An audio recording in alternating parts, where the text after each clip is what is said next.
গাজা যুদ্ধের ঢেউ আছড়ে পড়েছে ৬,০০০ কিলোমিটার দূরের আটলান্টিকের পারের দেশ যুক্তরাষ্ট্রে। ইসরায়েলি আগ্রাসনের প্রতিবাদে বিক্ষোভে উত্তাল গোটা দেশ, যা কয়েকদিন আগেও ভাবা যায়নি।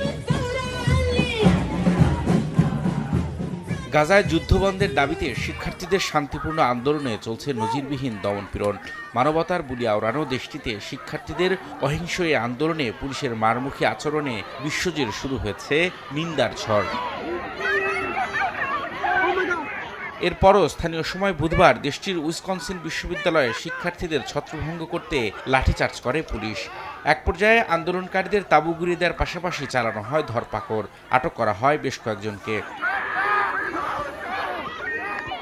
শুধু উইসকনসিন নয়, এদিন নিউ ইয়র্কের কলম্বিয়া বিশ্ববিদ্যালয়ে নিরাপত্তা বাহিনীর বাধা উপেক্ষা করে বিক্ষোভ করেন হাজার হাজার শিক্ষার্থী। অবিলম্বে গাজায় হামলা বন্ধের দাবি জানান তারা। টেক্সাস, কানেটিকাট, নর্থ ক্যারোলাইনা সহ যুক্তরাষ্ট্রের বিভিন্ন অঙ্গরাজ্যের বিশ্ববিদ্যালয় ও কলেজে চলছে ইসরায়েল বিরোধী বিক্ষোভ। চলমান এ আন্দোলনে এখন পর্যন্ত হাজারেরও বেশি শিক্ষার্থীকে আটক করা হয়েছে। 1, 2, 3 ঢাকায় জমি জিতে নিন 100% ক্যাশব্যাক সহ 20 কোটি টাকার পুরস্কার। মে দিবসেও গাজায় হামলা বন্ধের দাবিতে ফিলিস্তিনের পতাকা হাতে যুক্তরাষ্ট্রের নিউ ইয়র্কে নজিরবিহীন বিক্ষোভ করে শত শত মানুষ। ইসরায়েল বিরোধী স্লোগানে মুখর হয়ে ওঠে চারপাশ।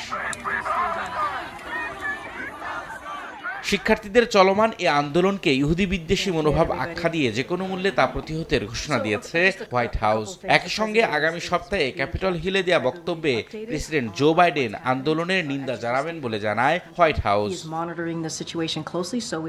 যুক্তরাষ্ট্র জুড়ে ছড়িয়ে পড়া শিক্ষার্থীদের এ আন্দোলনে পুলিশি ধরপাকড়ের তীব্র সমালোচনা শুরু হলেও এর পক্ষে সাফাই গাইলেন সাবেক প্রেসিডেন্ট ডোনাল্ড ট্রাম্প। এক নির্বাচনী প্রচারণায় অংশ নিয়ে ট্রাম্প বলেন, আন্দোলনকারীদের বিরুদ্ধে পুলিশ যে পদক্ষেপ নিচ্ছে তা বেশ উপভোগ করছেন তিনি।